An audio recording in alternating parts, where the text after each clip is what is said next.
हर सामान के रेट पर 1 रुपए कम क्यों लिखा होता है? आइए जानते हैं इसका कारण।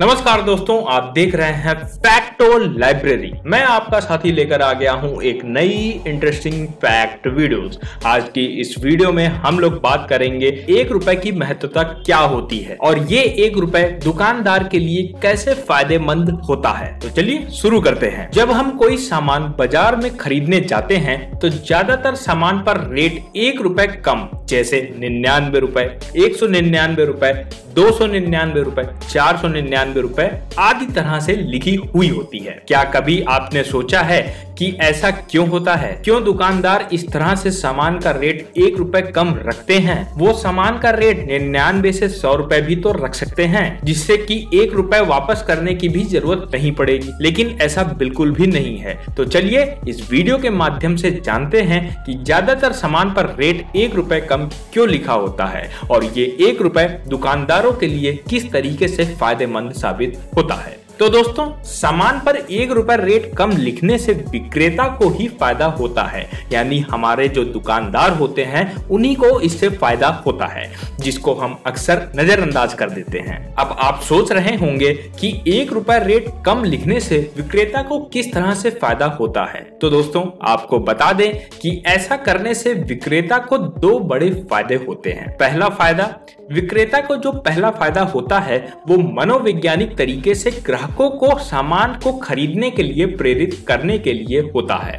दरअसल हमारा दिमाग किसी भी नंबर को हमेशा राउंड फिगर में पढ़ता है और साथ ही लेफ्ट से राइट की तरफ पढ़ता है। ऐसे में हमारा दिमाग आखिरी नंबर की तरफ ज्यादा ध्यान नहीं देता है। जैसे मान लीजिए किसी वस्तु का मूल्य 18,499 रुपए है, तो ज्यादातर लोग उस वस्तु को 18,000 रुपए समझकर खरीद लेते हैं। इस तरह से विक्रेता मनोवैज्ञानिक तरीके से लोगों की सोच का फायदा उठाते हैं।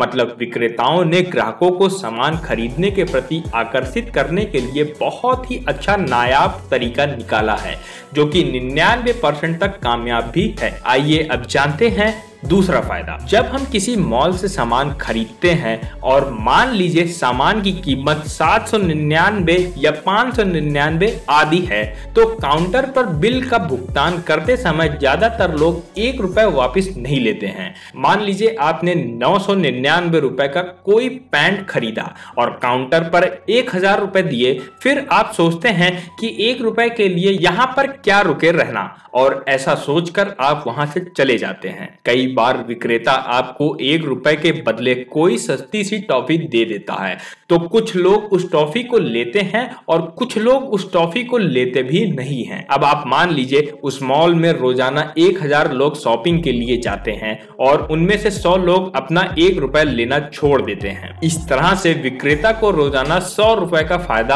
हो रहा है और इस फायदे को वह विक्रेता किसी अकाउंट में नहीं लिखता है।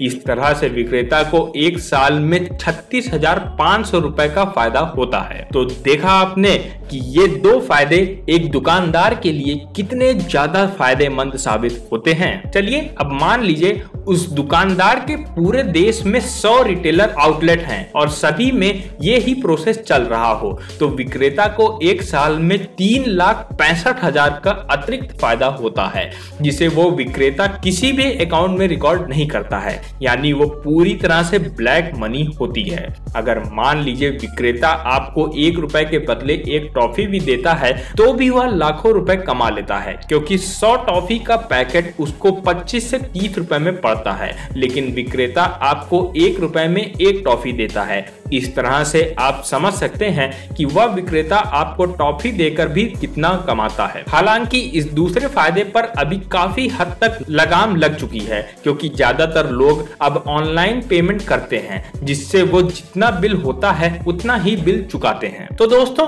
आप लोगों ने देखा कि 1 रुपए का क्या महत्व होता है एक दुकानदार के लिए, और वो इस 1 रुपए से कितने लाखों रुपए बनाता है, वो भी ऐसे पैसे जो कि आपको पता भी नहीं रहते कि वो पैसे किस यूज में जाएंगे, वो सीधे सीधे ब्लैक मनी में कन्वर्ट हो जाते हैं। दोस्तों, आशा करता हूं कि इस वीडियो को देखने के बाद आप ये तो समझ चुके होंगे कि आज के बाद हमें 1 रुपए की महत्वपूर्णता पर कितना ध्यान देना चाहिए और 1 रुपए से हम कितने रुपए बना सकते हैं, ये आपने आज इस वीडियो में जान लिया होगा। तो दोस्तों, आशा करता हूं कि यह वीडियो आपको पसंद आई होगी और इस वीडियो को आप लोग अपने दोस्तों, अपने रिश्तेदारों के साथ ज्यादा से ज्यादा शेयर करिए, जिससे उनको भी इस चीज के बारे में पता लग सके और वो भी इन चीजों से अवेयर हो जाएं और 1 रुपए के सिक्के का महत्व समझ सकें। तो दोस्तों, मिलते हैं आपसे किसी नए वीडियो में किसी नए टॉपिक के साथ। और हाँ, अगर आपने हमारे चैनल फैक्टोल लाइब्रेरी को अभी तक सब्सक्राइब नहीं किया